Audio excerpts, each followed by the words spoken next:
Bonjour, je me nomme Isabelle Dionne, professeure à la Faculté des sciences de l'activité physique de l'Université de Sherbrooke et chercheure au Centre de recherche sur le vieillissement.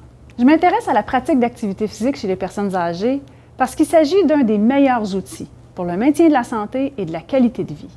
Parmi les bienfaits, il y a les grands classiques. On sait que l'exercice, c'est bon pour la santé cardiovasculaire, pour la densité osseuse, pour la force, la capacité physique. Mais plus récemment, on a aussi compris que la pratique d'exercice chez les personnes âgées, ça a des effets importants sur la cognition, sur l'humeur et sur la qualité de vie, l'autonomie physique. En fait, il a été démontré que la pratique d'activité physique pouvait retarder l'institutionnalisation de plusieurs années. Mais qu'est-ce que c'est qu'être actif physiquement? Il y a plusieurs définitions et il y a surtout plusieurs façons d'être actif physiquement. La première, c'est de faire de l'activité physique aérobie. Il s'agit d'une pratique, d'une activité en fait, qu'on fait de façon continue et relativement soutenue sur une période prolongée. Les recommandations canadiennes d'activité physique vous disent de faire de l'activité physique aérobie au moins 3 fois par semaine et ce, pour une période d'environ 20 minutes minimum à chaque fois. Votre objectif devrait être d'atteindre au moins 150 minutes par semaine. Ceci étant dit, plus on en fait, plus on a des bienfaits.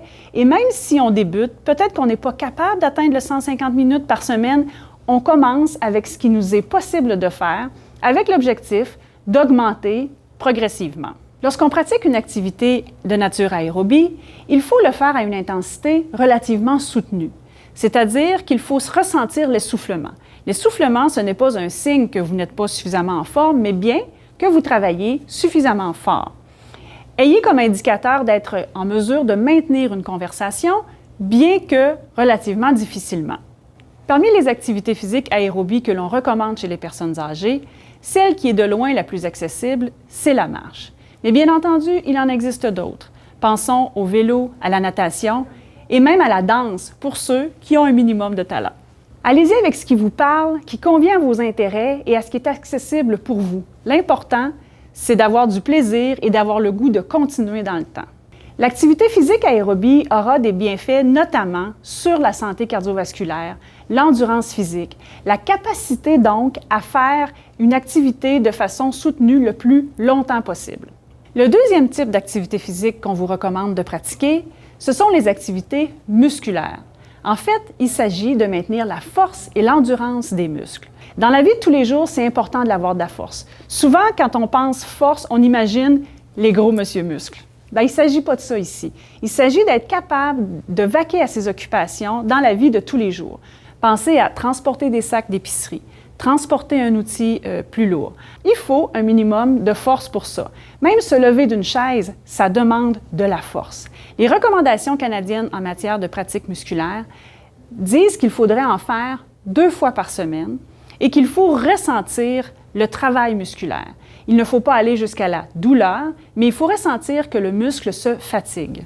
Idéalement, vous devriez demander l'aide d'une personne spécialisée, soit un kinésiologue, pour vous aider à commencer un programme musculaire si c'est une activité qui est nouvelle pour vous. Question de le faire de façon adéquate et de le faire surtout de façon sécuritaire. Finalement, le troisième type d'activité physique qu'on recommande, c'est la flexibilité. Et c'est souvent l'aspect qui est le plus négligé. Encore une fois, quand on parle de flexibilité, on a souvent l'image de la gymnaste ou de la danseuse de ballet qui est capable d'aller mettre son talon derrière sa tête. Il ne s'agit pas de ça ici, bien entendu, mais d'avoir un maximum d'amplitude au niveau des articulations qui nous permet, encore une fois, d'être capable de vaquer aux occupations de la vie de tous les jours. Imaginons aller chercher un objet sur une tablette élevée, se pencher pour attacher ses souliers ou mettre ses chaussettes. Ce sont des activités qui requièrent une certaine flexibilité. Pour maintenir ou même améliorer sa flexibilité, il s'agit de faire des étirements tout en douceur, sans sentir de douleur, sans mettre de pression indue sur les articulations. Et encore une fois, un spécialiste, un kinésiologue, pourra vous aider à bien doser votre pratique d'activité physique en flexibilité. Pourquoi pas l'ajouter à vos séances quotidiennes d'exercice aérobie ou musculaire, soit en début ou en fin de séance, selon ce qui vous convient encore une fois et ce qui est accessible pour vous. C'est la combinaison de ces 3 types d'activités physiques dans la routine qui permettra de diminuer le risque de maladie ou de problèmes de santé divers que l'on voit chez les personnes âgées, qu'il s'agisse de problèmes cardiovasculaires, de maladies métaboliques comme le diabète de type 2, de diminution de la cognition, de troubles de l'humeur et de diminution de la capacité physique.